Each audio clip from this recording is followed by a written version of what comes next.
જોઈએ આપણે MCQ electrochemistry ચેપ્ટરના આ ચેપ્ટરના એમસીક્યુ એની અંદર મોટાભાગે નોન્સ્ટ ઇક્વેશન તેમજ ડેનિયલ કોસ અને ફેરાડેના નિયમો આધારિત જે ટોપિક્સ છે એની ઉપરથી ક્વેશ્ચન આપણે બનાવેલા છે 298 કેલ્વિન તાપમાને મેગ્નેશિયમ અર્ધકોષનો રિડક્શન પોટેન્શિયલ આપણે ગણવાનો છે કોષનો પોટેન્શિયલ આપ્યો છે 2.36 વોલ્ટ ઓકે તો એક કામ કરીશું અહીંયા તમને mg નો અને આ બાજુ હાઇડ્રોજનનો અર્ધકોષ આપ્યો છે પહેલા એક કામ કરીશું E cell E0 cell is equal to E0 reduction minus E0 reduction of cathode અને anode રિડક્શન પોટેન્શિયલ કેથોડ વાળો જે ઘટક હોય એનો શોધો ચલો કેટલો હોય હંમેશા રિડક્શન પોટેન્શિયલ કેથોડ પર જે હાઇડ્રોજન આપ્યો છે ને એના માટે 0 હોય હાઇડ્રોજનનો રિડક્શન પોટેન્શિયલ ઓલવેઝ 0 સેલનો પોટેન્શિયલ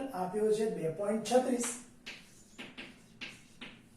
તો રિડક્શન પોટેન્શિયલ કોનો એનોડ પર રહેલ ઘટક એનોડ પર કોણ છે Mg + 2Mg તો મિત્રો આને આમ લઈ લઈએ અને આમ લઈ લઈએ તો ઇમ્પ્લાઇઝ કરીને લખીશું E0 reduction potential of Mg is equal to કેટલા આવશે -2.36 વોલ્ટ બોલો ઓકે ત્યારબાદ તમને આપ્યો છે Zn Zn + 2 એટલે અહીં જવાબ આવશે આપણો કયો જવાબ આવશે B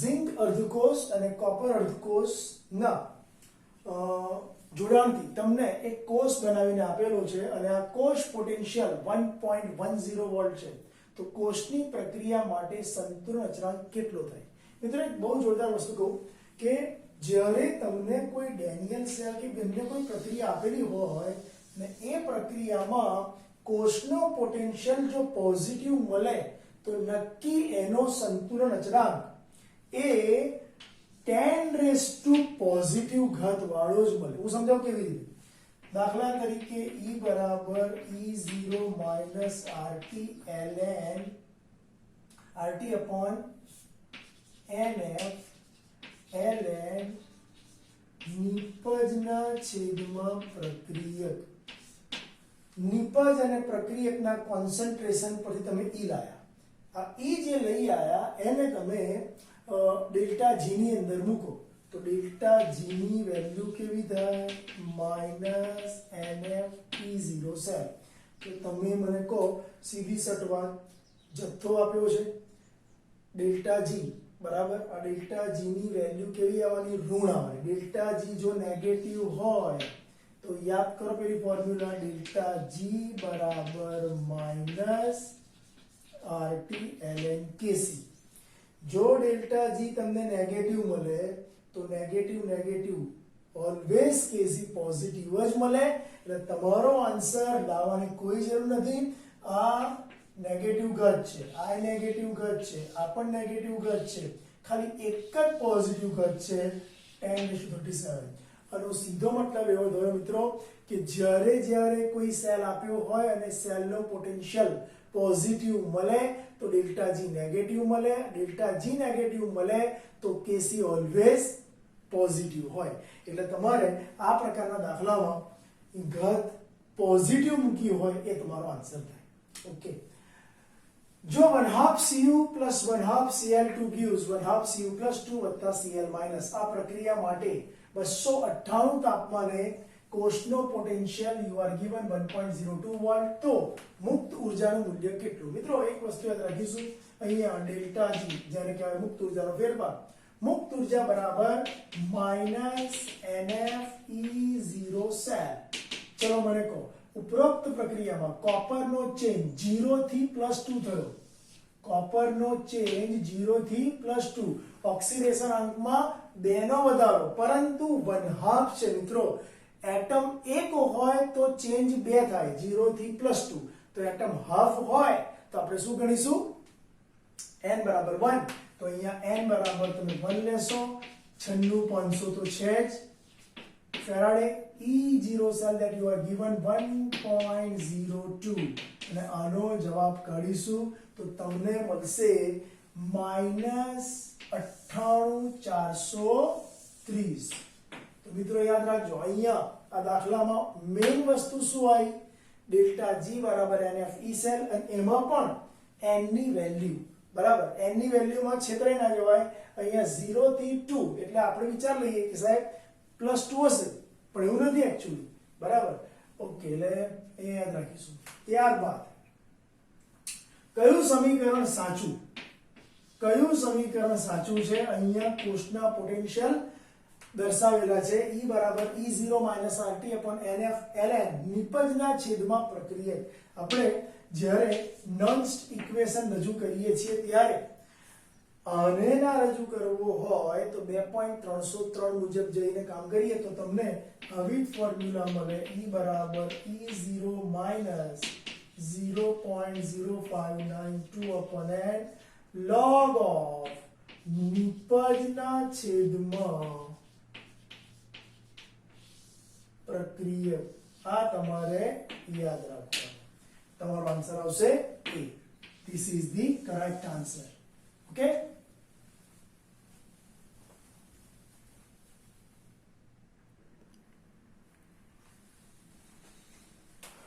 મિત્રો ત્યાર પછીના ક્વેશ્ચન જોઈએ. કયા બે અર્ધકોષના જોડાણથી મહત્તમ કોષ પોટેન્શિયલ પ્રાપ્ત થાય? અહીંયા આપ્યો છે A માંથી A માઈનસ બન્યો, B માંથી B માઈનસ બન્યો, C માંથી C -2 બન્યો અને D માંથી D -3 બન્યો. મિત્રો આ ચારેયમાં એક વસ્તુ કોમન છે કે ચારેય તત્વોએ ઇલેક્ટ્રોન સ્વીકાર્યો, મતલબ કે અહીંયા આપેલી પ્રક્રિયા રિડક્શનની છે, જેથી કહી શકાય કે આપેલા રિડક્શન પોટેન્શિયલના મૂલ્યો માટે પહેલાનું રિડક્શન પોટેન્શિયલ -0.24, બીજાનો 1.25, ત્રીજાનો -1.25 અને ચોથાનો 0.68. એક કામ કરીએ, ચાર રિડક્શન પોટેન્શિયલ માંથી આપણે એક કામ કરીએ, કોઈ દાખલો કરવો નથી પરંતુ લોજિકલી જઈએ. જેનો રિડક્શન પોટેન્શિયલ બહુ જ ઓછો હોય અને જેનો રિડક્શન પોટેન્શિયલ બહુ જ વધારે હોય એવા બે તત્વો લઈ લઈએ અને બેની વચ્ચેનો ડિફરન્સ મોટો મળશે એટલે કોષનો પોટેન્શિયલ મહત્તમ બની જશે. તો એક કામ કરીએ, ચલો B નો રિડક્શન પોટેન્શિયલ 1.25 છે એટલે આ C નો રિડક્શન -1.25 છે એટલે 1.25 ધન બાજુ અને -1.25 એટલે ઋણ બાજુ, એટલે સંખ્યા રેખા પર આ ડિફરન્સ સૌથી મોટો મળશે બરાબર. એટલે 2 અને 3 ના જોડાણથી કોષનો પોટેન્શિયલ આપણને મહત્તમ પ્રાપ્ત થઈ શકે.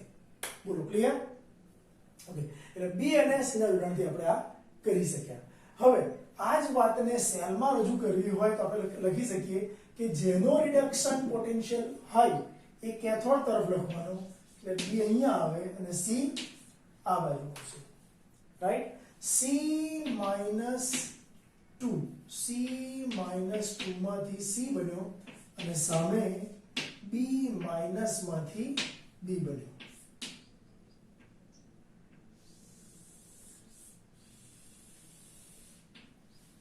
અહીંયા -2 માંથી વધારે એટલે અહીંયા પણ માઈનસ માંથી વધારે. ટૂંકમાં તમે 2 અને 3 નો જોડાણ કરશો તો તમને અર્ધકોષનો ઉપયોગ કરીને કોષનું મહત્તમ પોટેન્શિયલ મેળવી શકશો. ટૂંકમાં કરવાનું શું છે, 4 માંથી 2 એવા એલિમેન્ટ લેવાના કે જેમના ઓક્સિડેશન પોટેન્શિયલ વચ્ચે ડિફરન્સ મોટો હોય, એટલે એક સૌથી મોટી વેલ્યુ અને એક સૌથી લેસ વેલ્યુ બેને કનેક્ટ કરી દેવાની છે. ઓકે, ત્યારબાદ મિત્રો A B C ત્રણ તત્વો તમને આપેલા છે અને આ ત્રણેય તત્વોના રિડક્શન પોટેન્શિયલના મૂલ્યો અનુક્રમે 0.5, -3 અને -1.2 આપેલું છે. તો ધાતુઓનો રિડક્શન કરતાનો ઉતરતો ક્રમ સમજાવો. મિત્રો એક જોરદાર વસ્તુ કરીશું કે જેનો રિડક્શન પોટેન્શિયલ વધારે ઓછો નેગેટિવ, મતલબ જેટલો રિડક્શન પોટેન્શિયલ ઓછો હોય બરાબર એ સારામાં સારો રિડક્શન કરતા કહેવાય અહીંયા તમે જોઈ શકો છો +0.5 -3 અને -1.2 એટલે આ -3 વેલ્યુ સૌથી ઓછી વેલ્યુ થઈ કહેવાય એટલે બી સારામાં સારો રિડક્શન કરતા ગણાય એના પછી થોડીક રિડક્શન પોટેન્શિયલની ઊંચી વેલ્યુ હોય એવો કોણ સી અને સૌથી રિડક્શન પોટેન્શિયલ બરાબર છે એ વધારે હોય એવો કયો એ તો જવાબ આવશે BCA નોટ કહી દેવાય જેનો રિડક્શન પોટેન્શિયલ વધુ ઋણ તે સારો રિડક્શન કરતા ગણાય હું લખું અહીંયા રિડક્શન પોટેન્શિયલ વધુ ઋણ તે રિડક્શન કરતા સારું ગણાય રાઈટ જવાબ આવશે પહેલો BCA ઓક્સિડેશન પોટેન્શિયલના મૂલ્યો મેગ્નેશિયમ એલ્યુમિનિયમ ઝિંક કોપર અને Ag ના આપ્યા છે મિત્રો ફરી કહું છું ઓક્સિડેશન પોટેન્શિયલના મૂલ્યો તમને આપેલા છે અને એવું કહે છે કોપરના સળિયાને એલ્યુમિનિયમ નાઇટ્રેટના દ્રાવણમાં હલાવવામાં આવે તો કઈ પ્રક્રિયા બને એક કામ કરીએ છીએ આ રિડક્શન પોટેન્શિયલમાં આને કન્વર્ટ કરી નાખીએ તો હું લખીશ રિડક્શન પોટેન્શિયલનો ક્રમ Ag copper zinc aluminium magnesium બરાબર છે જેમ તમે મેગ્નેશિયમને હાયર ગયો તો ઓક્સિડેશન પોટેન્શિયલમાં એમ અત્યારે સિલ્વરનો રિડક્શન પોટેન્શિયલ હાયર થયો હવે શું કહે છે કોપરના સળિયાને લેવાનો એટલે આ અને એલ્યુમિનિયમ નાઇટ્રેટના દ્રાવણમાં હલાવી દઈએ ચલો આ કોપરનો સળિયો એલ્યુમિનિયમ નાઇટ્રેટનું દ્રાવણ ચલો મને કહેશો એક જોરદાર વસ્તુ જે દ્રાવણ બનાવ્યું છે એનો રિડક્શન પોટેન્શિયલ હાયર હોય જો એલ્યુમિનિયમનું દ્રાવણ તમને આવ્યું છે અને કોપરનો સળિયો આવ્યો છે દ્રાવણમાં રહેલા ઘટકનો રિડક્શન પોટેન્શિયલ હાયર હશે તો જ એલ્યુમિનિયમ કોપર પર ચોંટી જશે તો જ એલ્યુમિનિયમ રિડ્યુસ થશે તો જ એલ્યુમિનિયમ કોપર પર જમા થશે તો જ કોપર દ્રાવણમાં જશે આનો મતલબ કે એલ્યુમિનિયમનું રિડક્શન થશે કોપરનું ઓક્સિડેશન થશે રેડોક્સ પ્રક્રિયા થશે પ્રક્રિયા દરમિયાન તાપમાન વધશે આ બધા જ ફેક્ટર સાચા પણ ક્યારે જ્યારે એલ્યુમિનિયમનો રિડક્શન પોટેન્શિયલ કોપર કરતા ઊંચો હોય ત્યારે અત્યારે કેવું છે કોપરનો રિડક્શન પોટેન્શિયલ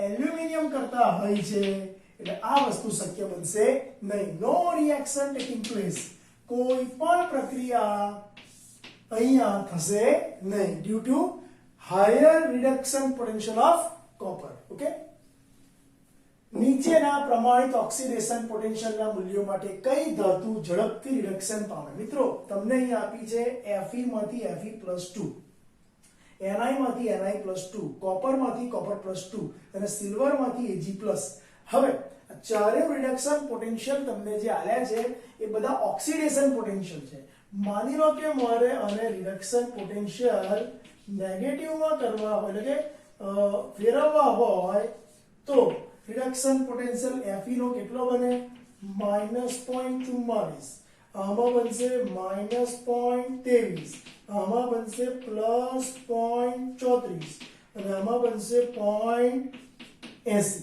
હવે એવું કે છે જેનો રિડક્શન પોટેન્શિયલ હાયર એ રિડક્શન સારામાં સારું પામે તો યાદ રાખીશું અહીંયા ચારેયમાંથી ઓક્સિડેશન પોટેન્શિયલ આનો વધારે હતો બરાબર સમજો જેનો ઓક્સિડેશન પોટેન્શિયલ ઊંચો એનો રિડક્શન પોટેન્શિયલ ઓછો થઈ જાય હવે આ સિરીઝમાં કોનો રિડક્શન પોટેન્શિયલ હાયર છે વધારે કોનો છેલ્લાનો એટલે કે સિલ્વરનો રિડક્શન પોટેન્શિયલ હાયર છે માટે સિલ્વર રિડક્શન પામશે તો જવાબ આવશે તમારો અહીંયા ડી Ag ઓકે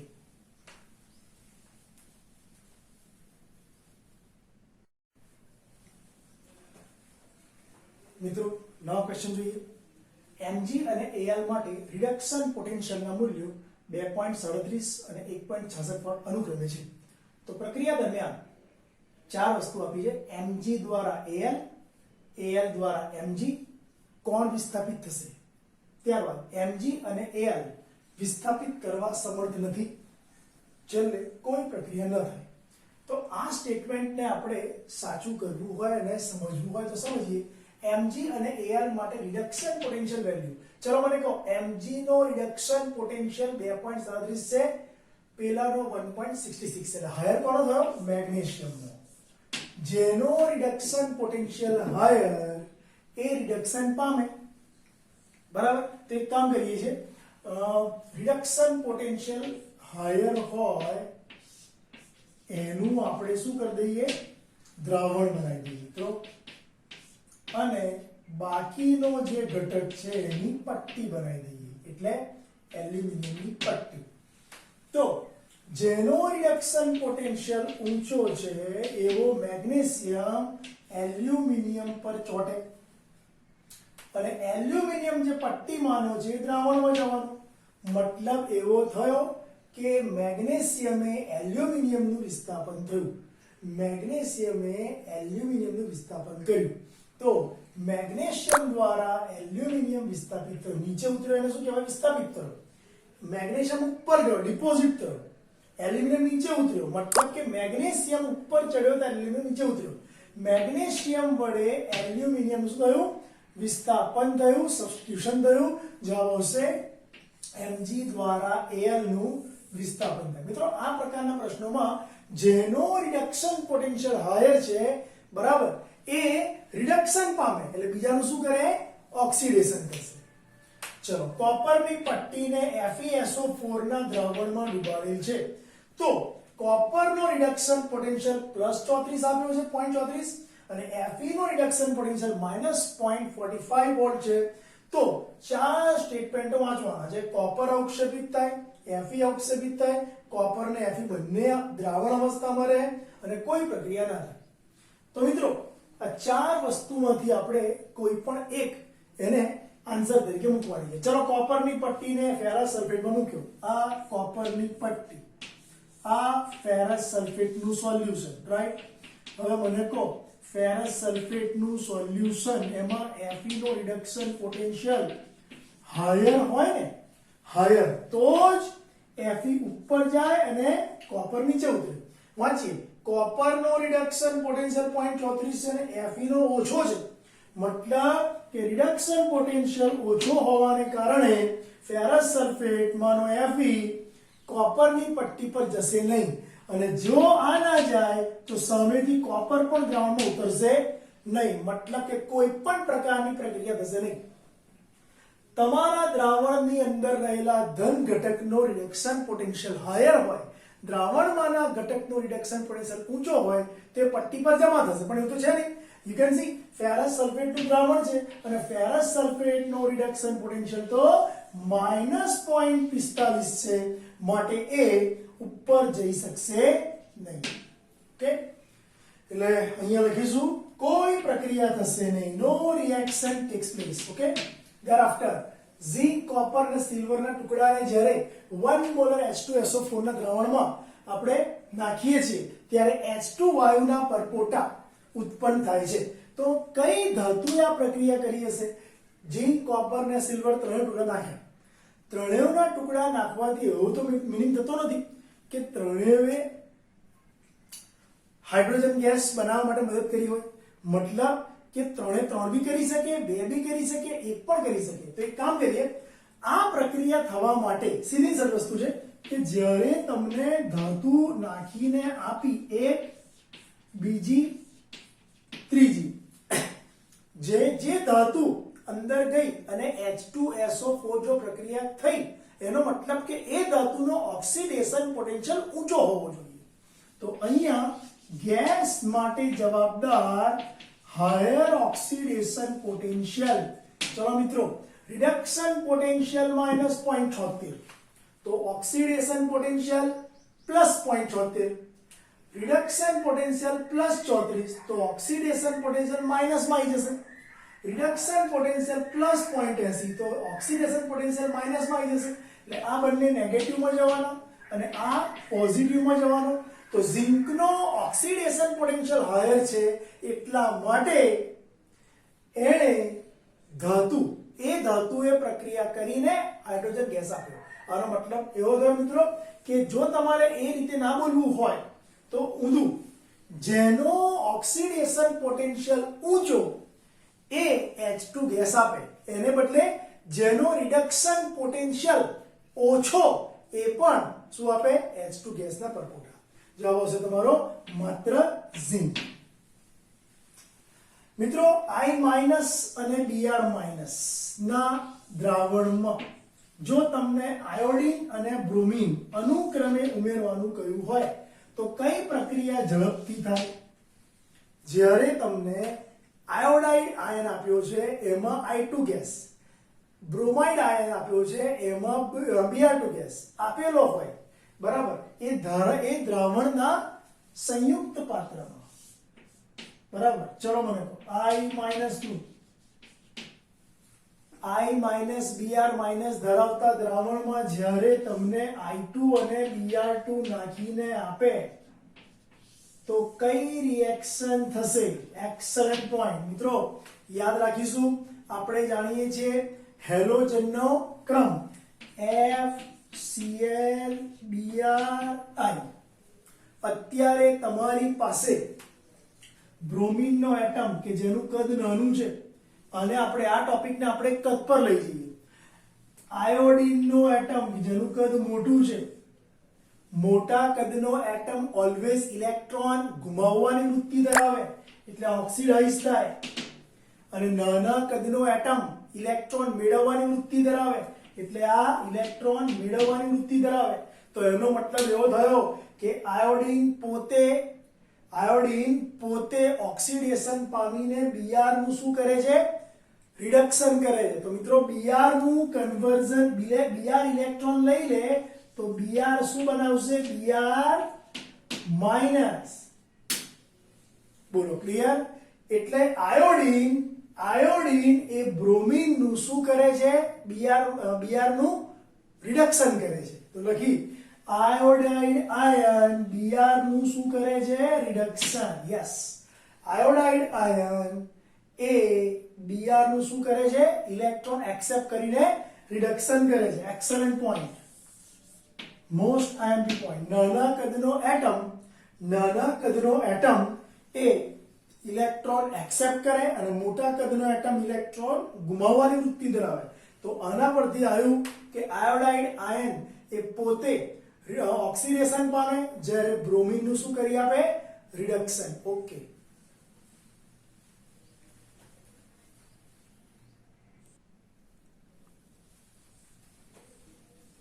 મિત્રો એક નવો પ્રશ્ન લઈએ.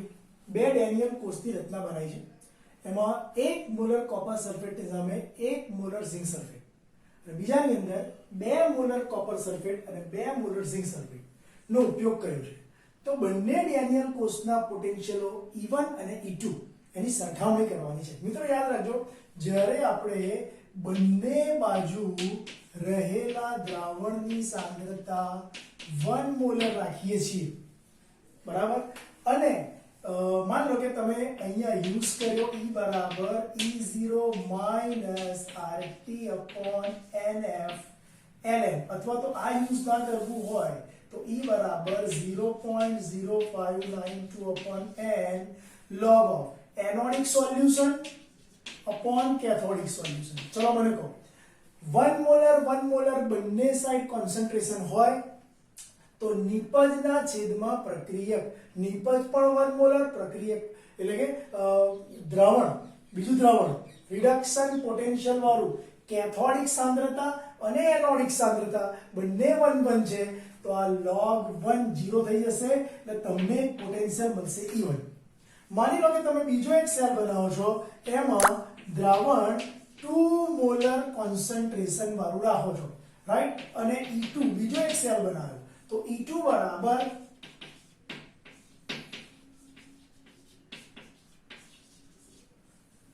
0.0592 upon log of, ચલો મને કહો અહીંયા આવશે બંને દ્રાવણો એમાં કેથોડિક અપોન એનોડિક તો શું આવશે દ્રાવણની સાંદ્રતા એનોડિક કેથોડિક કરીએ તો અહીંયા આવશે 2 molar 0.2 molar anodic solution upon cathodic anodic upon cathodic એટલે log of 1 આવશે ફરી એટલે એ જ જવાબ આવશે મતલબ કે E1 ને E2 સેમ થશે આનો મતલબ કે જો બે દ્રાવણની સાંદ્રતા એનોડ કેથોડની દ્રાવણની સાંદ્રતા સરખી હોય તો તમારા પોટેન્શિયલો સમાન જ મળે અહીંયા આવશે E1 E2 answer will B D મિત્રો 1 મોલ ક્રોમેટ આયન નું ક્રોમેટ એટલે Cr+3 માં રૂપાંતર કરવું છે કેટલો વિદ્યુત જથ્થો જોઈશે ચલો મને કહો Cr2O7 -2 નું કન્વર્ઝન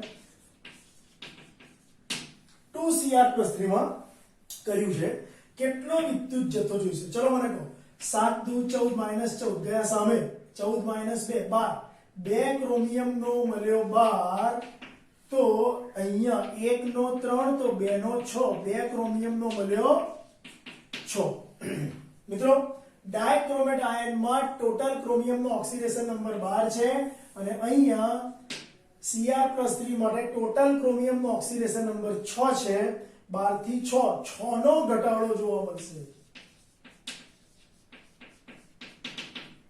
મિત્રો 6 નો ઘટાડો જોવા મળશે એટલે 6 ફેરાડે વિદ્યુત જથ્થો વપરાશે 6 ફેરાડે નો મતલબ 6 × 96,500 કુલમ જવાબ આવશે 6 × 96,500 मतलब કે C answer is the right answer ફરી સમજીએ શું કર્યું ડાયક્રોમેટ નું Cr+3 માં કન્વર્ઝન કર્યું એટલે ક્રોમિયમ નો ઓક્સિડેશન નંબર અહીંયા 12 મળ્યો અહીંયા ટોટલ 6 મળ્યો 12 માંથી 6 ડિફરન્સ આવે 6 નો 6 ફેરાડે વિદ્યુત જથ્થો જોઈશે મિત્રો નિકલ સલ્ફેટ અને સિલ્વર નાઇટ્રેટના દ્રાવણ ભરેલા બે વિદ્યુત વિભાજનના કોષોને શ્રેણીમાં જોડ્યા છે એવું કહે છે કે જો 1 મોલ નિકલ મળે તો સામે સિલ્વર કેટલું મળે હું તમને એમ કહું કે મેં અહીંયા નિકલ સલ્ફેટનું દ્રાવણ લીધું અને ધ્રુવ પર મને અહીંયા નિકલ મળ્યો અને એક બાજુ બીજા સેલમાં સિલ્વર નાઇટ્રેટનું દ્રાવણ ભર્યું અને ધ્રુવ પર મને અહીંયા સિલ્વર મળ્યો અહીં કયું દ્રાવણ હતું નિકલ સલ્ફેટનું સામે નિકલ મળ્યો તો અહીંયા Ag અને 3 માંથી Ag મળ્યો ચલો કેટલો મળશે એક વસ્તુ યાદ રાખીશું કે Ni+2 નું સમીકરણ આવું બનશે Ni+2 + 2 electron gives Ni 2 Faraday જથ્થો પસાર કરીએ છીએ ત્યારે નિકલ 1 મોલ મળે છે ત્યારે નિકલ 1 મોલ તો પછી 1 ફેરાડે જથ્થા પસાર કરું તો 1/2 મોલ નિકલ મળે મિત્રો આ જ વાત હવે હું અહીંયા કરું સિલ્વર માટે ચલો મને કહો Ag plus electron gives Ag એક ઇલેક્ટ્રોન એટલે કે 1 ફેરાડે જથ્થો પસાર કરું ત્યારે મને 1 મોલ Ag મળ્યો કહેવાય તો અહીંયા 1 ફેરાડે પસાર કરવાથી 2 મોલ મળ્યો અહીંયા 1 ફેરાડે પસાર કરવાથી 1 મોલ મળ્યો નિકલ કરતા સિલ્વર ધાતુ ડબલ મળી અહીંયા 1 ફેરાડે પસાર કરવાથી અડધો મોલ અહીંયા 1 મોલ मतलब કે નિકલની તુલનામાં સિલ્વર ડબલ ગણાય એટલે અહીંયા કેટલા મોલ પ્રાપ્ત થાય ચલો મને કહો હા શ્રેણીમાં જોડીએ તો પેલા કરતા બમણો મળે એટલે આપણને યસ ક્લિયર જો હા એક વસ્તુ એવી છે કે શ્રેણીમાં જોડીને 1 મોલ નિકલ પ્રાપ્ત થાય જો 1/2 એ તમે 2 ફેરાડે લોસો અહીંયા 1/2 એ 2 ફેરાડે તો 1/2 એ 1 તો 1 એ 2 ફેરાડે અને 2 ફેરાડે અહીં યુઝ કરશો એટલે 2 મોલ મળશે ડબલ મળે 1 મોલ ઇલેક્ટ્રોન દ્વારા કેટલા ગ્રામ સિલ્વર મળે મિત્રો યાદ રાખજો આની ફોર્મ્યુલામાં Na+ plus electron gives Na you can see 1 electron મતલબ કે 1 ફેરાડે જથ્થો પસાર કરવાથી આપણને ઓલવેઝ એના પરમાણુ ભર જેટલો બરાબર જથ્થો મળે 23 ગ્રામ સોડિયમ 1 ફેરાડે દ્વારા પસાર થાય પ્રાપ્ત થાય જવાબ આવશે 23. 1 ફેરાડે વિદ્યુત ભાર વડે કેથોડ પર કેટલા ગ્રામ કેલ્શિયમ ધાતુનું રિડક્શન થઈ શકે? ચલો જોઈએ. કેલ્શિયમનું equation Ca+2 electron gives Ca. 2 faraday પસાર કરું તો 40 મળે. 2 ફેરાડે પસાર કરું તો 40 ગ્રામ. કેમ 40 ગ્રામ? કે ભાઈ કેલ્શિયમનો એટોમિક વેઇટ 40 છે. 2 ફેરાડે પસાર કરવાથી 40 ગ્રામ મળે, તો 1 ફેરાડે પસાર કરવાથી એનાથી હાફ 20 ગ્રામ. જવાબ આવશે સી. ઓકે.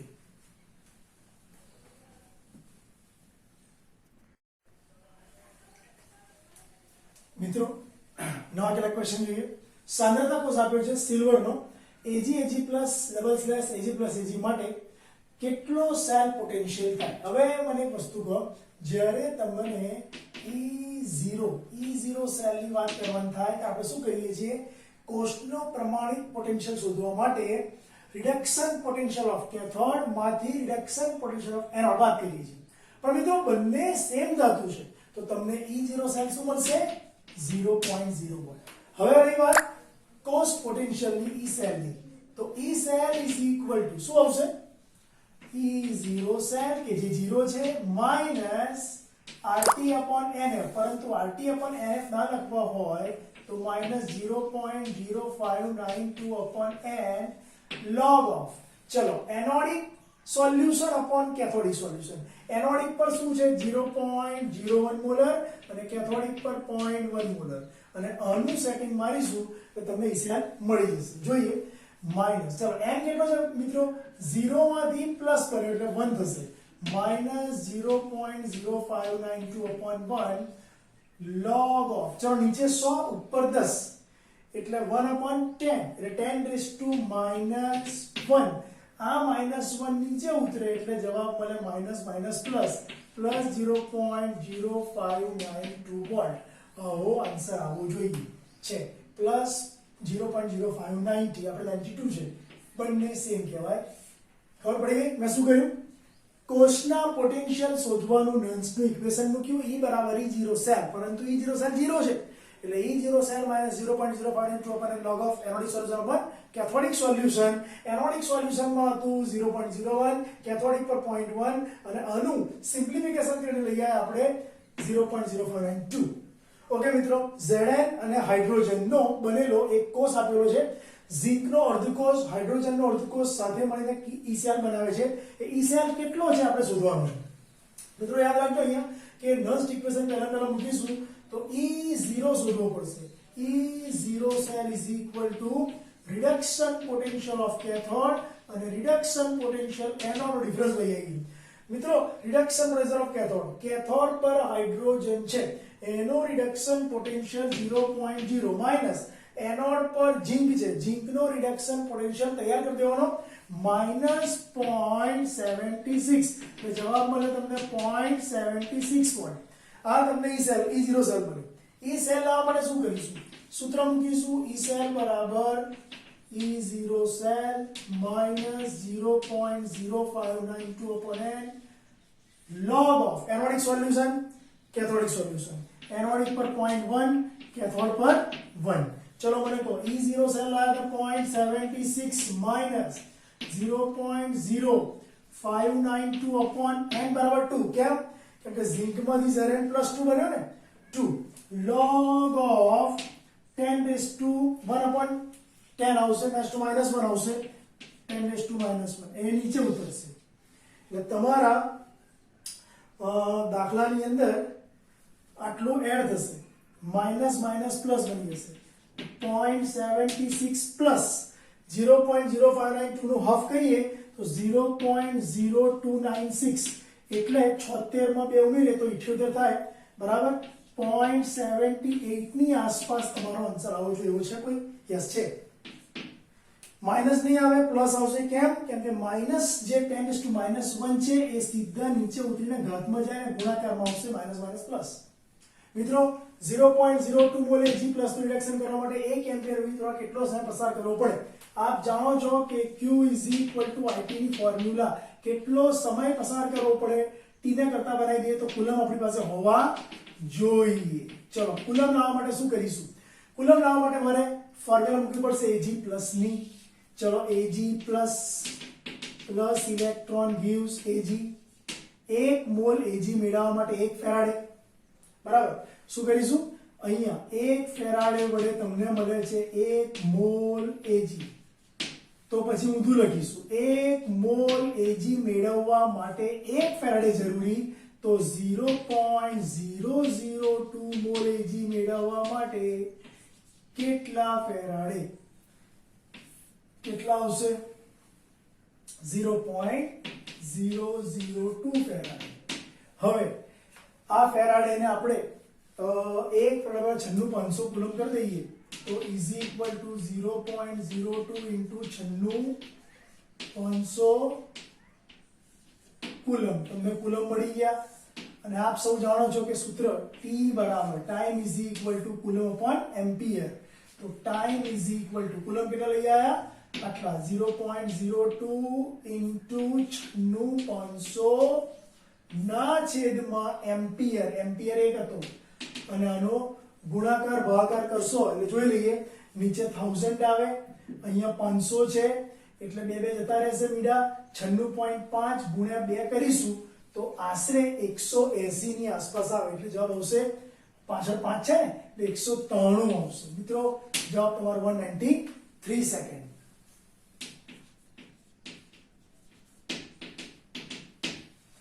મિત્રો એના પછી 1 એમ્પિયરનો વીજ પ્રવાહ જો 965 સેકન્ડ સુધી પસાર કરવામાં આવે તો કેટલા ગ્રામ Al+3 નું રિડક્શન શક્ય બની શકે? એક કામ કરીએ, Al ની ફોર્મ્યુલા યુઝ કરીએ. પહેલા આપણે એક કામ કરીએ, આઈએ એમ્પિયર જોડે ટાઈમ મૂકી દઈએ એટલે Q = IT થવાનું. 1 એમ્પિયરનો પ્રવાહ 965 સુધી પસાર કર્યો તો તમને કુલમ્બ મળ્યા 965. હવે ફોર્મ્યુલા Al+3 વાપરીશું. Al+3 વત્તા 3 ઇલેક્ટ્રોન gives એલ્યુમિનિયમ. 27 ગ્રામ એલ્યુમિનિયમ એનું એટોમિક વેઇટ છે. 27 ગ્રામ એલ્યુમિનિયમ મેળવવો હોય તો 3 ફેરાડે જરૂરી છે. 3 ફેરાડે. તો ઊંધું બોલીએ, 3 ફેરાડે આપવાથી 27 ગ્રામ મળે છે, બરાબર. તો આ કુલમ છે. 1 ફેરાડે બરાબર 96,500 કુલમ લઈ લઈએ.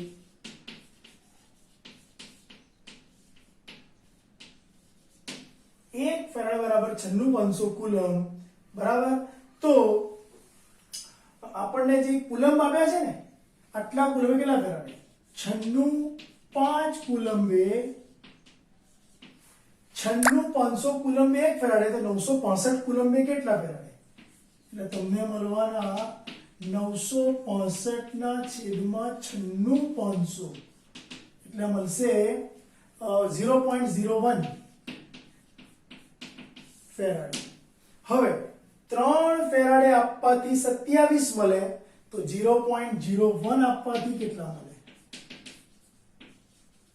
ઇક્વેશનમાં શું હતું?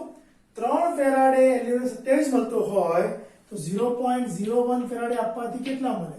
તો લખીશું ઇઝ ઇક્વલ ટુ 0.01 ગુણ્યા 27 ના છેદમાં 3 0.09 ગ્રામ એલ્યુમિનિયમ મળે છે. Yes, answer is okay.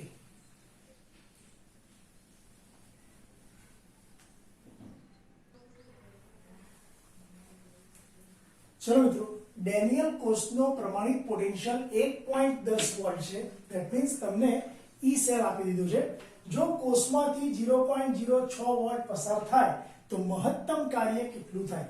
મિત્રો મહત્તમ કાર્ય W બરાબર આપણી પાસે ફોર્મ્યુલા છે -NF ઈ સેલ.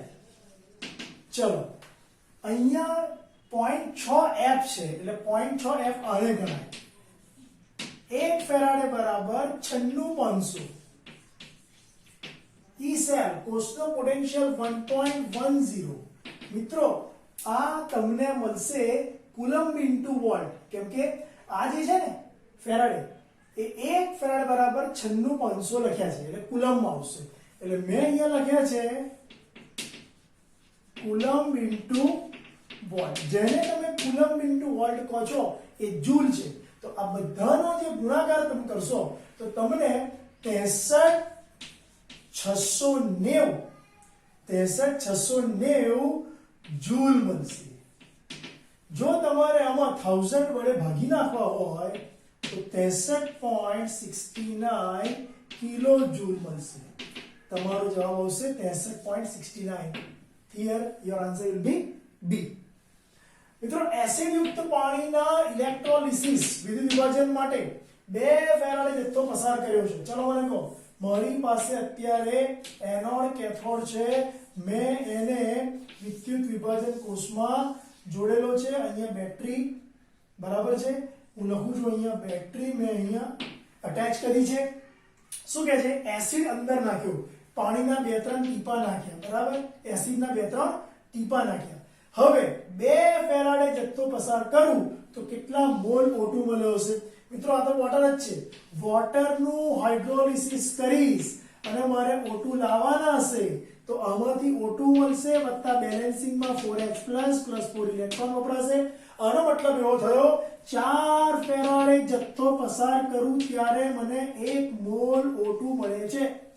જો હું 2 ફેરાડે જથ્થો પસાર કરું તો કેટલા મોલ O2 મળે? ઇક્વેશન પરથી શું દેખાય છે આપણને? આપણું ઇક્વેશન મેઇન વસ્તુ છે, બરાબર છે. આ આપણને નથી આપ્યું, આપણે ફોલો વિચાર કરવાનો છે કે પાણીનું ઇલેક્ટ્રોલિસિસ કરો ત્યારે O2 મળે, સાથે 4 ઇલેક્ટ્રોન ઉત્પન્ન થાય, એટલે કે 4 ઇલેક્ટ્રોન જથ્થો 4 ફેરાડે જથ્થો પસાર કરું ત્યારે 1 મોલ મળે. તો પછી 2 ફેરાડે જથ્થો પસાર કરું ત્યારે કેટલા મોલ O2 મળે? મિત્રો એ વખતે હાફ મોલ O2 મળશે. જવાબ આવશે 0.5. સહી જવાબ. NaCl ના ઇલેક્ટ્રોલિસિસ દરમિયાન 0.5 મોલ H2 મળે છે. મિત્રો કેટલા કુલમ્બ વીજભાર પસાર કર્યો હશે? કેટલો કુલમ્બ વીજભાર પસાર કર્યો હશે? ચલો એક કામ કરીએ છીએ. NaCl નું ઇલેક્ટ્રોલિસિસ તમે કર્યું, રાઈટ? એવું કહે છે કે હાઇડ્રોજન તમને મળવો જોઈએ. તો લો આ કેથોડ, અહીંયા વોટરના પાર્ટિકલ્સમાંથી આપણને H2 મળી ગયો, તો H2O માંથી તમે H2 લઈ આયા ખરા, તો 2 મોલ H2O માંથી H2 વત્તા 2 ટાઈમ્સ OH- બેલેન્સિંગમાં મેં શું નાખ્યું હશે? 2 ઇલેક્ટ્રોન. આનો મતલબ એવો થયો મિત્રો, પાણીના ઇલેક્ટ્રોલિસિસ દરમિયાન કેથોડ પર H2 મળ્યો, 2 ફેરાડે જથ્થો પસાર કર્યો. જો 2 ફેરાડે જથ્થો પસાર કરું તો 1 મોલ H2 મળે, બરાબર. હવે અંતિમ ઊંધું 0.5 મોલ H2 મળે છે એવું કહે છે. 1 મોલ H2 મેળવવા માટે 2 ફેરાડે, 1 મોલ H2 મેળવવા માટે 2 ફેરાડે, તો પછી 1/2 મોલ H2 મેળવવા માટે કેટલા ફેરાડે? અહીંયા અડધું થયું તો અહીંયા પણ અડધું થાય. 1 ફેરાડે જથ્થો, 1 ફેરાડે, અને 1 ફેરાડની વેલ્યુ છે 96500 કુલમ. મિત્રો તમારો જવાબ આવ્યો 1 ફેરાડે એટલે કે 96500 કુલમ. સહી જવાબ A. ફરી વખત પાણીનું ઇલેક્ટ્રોલિસિસ કર્યું, H2 લાયા, ઇક્વેશન બેલેન્સિંગ થી આપણને ખબર પડી કે 2 ફેરાડે પસાર કરું ત્યારે 1 મોલ H2 મળે, તો એનાથી ઊંધું બનાવ્યું. 1 મોલ H2 મેળવવા માટે 2 ફેરાડે જથ્થો, તો 0.5 મોલ H2 મેળવવા માટે કેટલો વિદ્યુત જથ્થો જોઈએ? 1 ફેરાડે જવાબ આવ્યો. ઝિંકનો વિદ્યુત ધ્રુવ એ એનોડ તરીકે રાખેલો છે અને 32.5 ગ્રામ ઝિંક ધાતુ દ્રાવ્ય બની જાય છે. મિત્રો જ્યારે તમે કોઈ ધાતુને અંદર દ્રાવણમાં ઓગાળો છો અને ઝિંક એ આપી દીધી છે કે 32.5 ગ્રામ ઝિંક ધાતુ દ્રાવ્ય બની ગઈ, તો કેટલા ઇલેક્ટ્રોન મુક્ત થયા હશે? તો એક કામ કરો, ઇક્વેશન Zn+2, Zn નું છે Zn+2 વત્તા 2 ઇલેક્ટ્રોન. જો ઝિંકના 1 મોલ ઝિંક માંથી 2 મોલ ઇલેક્ટ્રોન મુક્ત થતા હોય, 2 ગુણ્યા 6 ઇન્ટુ 2 ગુણ્યા 6.022 ઇન્ટુ 10⁻23 આટલા ઇલેક્ટ્રોન મુક્ત થાય. ક્યારે? 1 મોલ ઝિંક આપ્યો હોય ત્યારે. મને કહો 1 મોલ ઝિંકનું વજન આશરે 65 ગ્રામ જેટલું હોય. એટલે એટોમિક વેઇટ લગભગ 65 ગ્રામ મૂકીએ તો 65 ગ્રામ ઝીંકમાંથી આટલા ઇલેક્ટ્રોન મુક્ત થયા તો 32.5 કેટલા આવે? 32.5 ગ્રામ ઝીંક ધાતુ લો તો કેટલા આવે? જો આનું અડધું તો પછી આનું બી અડધું, એટલે કે 65 ગ્રામ એ 2 ગુણ્યા એવોગેડ્રો, તો 32 એ 1 ગુણ્યા એવોગેડ્રો, એટલે એવોગેડ્રો એટલે 6.022 1023 આટલા ઇલેક્ટ્રોન મુક્ત થાય. કઈ છે? Yes, here is the answer. Okay.